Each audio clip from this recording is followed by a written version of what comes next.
matin.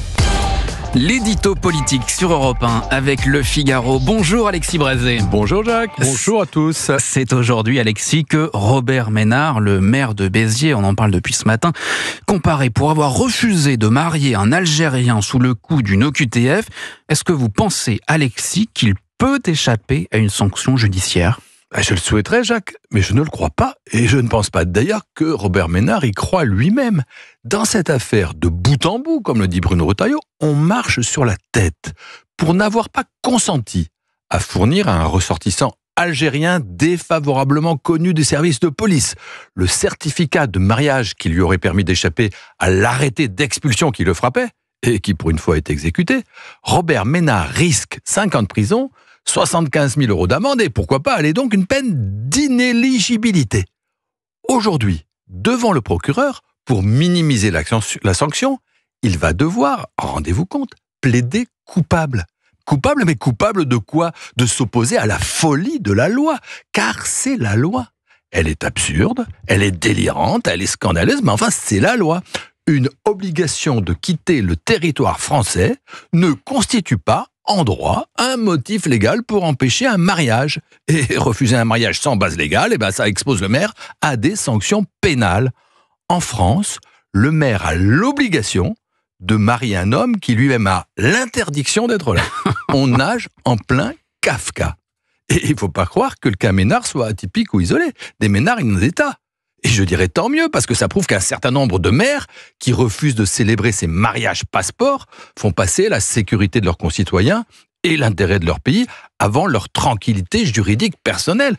Comme celui de Robert Ménard, leur courage mérite d'être salué. C'est la loi, dites-vous. Et elle est absurde. Mais la loi, on peut la changer. Ah oui, bien sûr, on peut la changer. Au nom des maires de France, David Lisnard réclame une modification. Au gouvernement, Bruno Retailleau, Gérald Darmanin l'appellent de leur vœu. Ça tombe bien.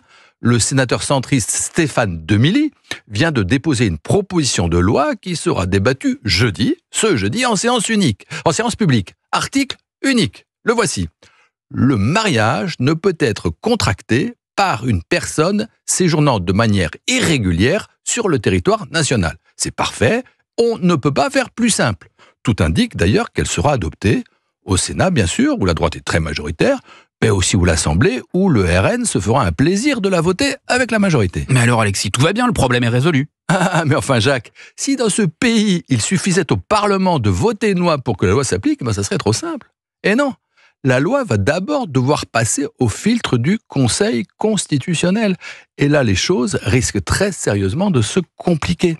Les sages vont exhumer le préambule de la Constitution de 1946, qui dispose que la nation assure à l'individu et à la famille les conditions nécessaires à leur développement. Je ferme les guillemets.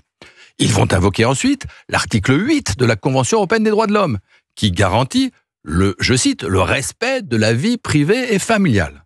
Ensuite, ils vont mélanger tous ces grands mots, mitonner leur petite sauce politico-juridico-interprétative, et à la fin, comme le veut leur jurisprudence constante depuis 20 ans, on peut sans grand risque prendre le pari qu'ils vont nous expliquer une fois de plus que le droit au mariage est une liberté personnelle et absolue qui s'impose en toutes circonstances aux États et qui doit primer tous les impératifs d'ordre public, de sécurité ou de cohésion nationale. Bref, qu'on ne saurait subordonner ce droit à une question aussi médiocrement administrative que celle de la régularité du séjour. Vous savez, Jacques, quand on parle immigration, droit de la nationalité, droit au séjour, regroupement familial, rétention, reconduite aux frontières, on en revient encore et toujours au verrou du Conseil constitutionnel.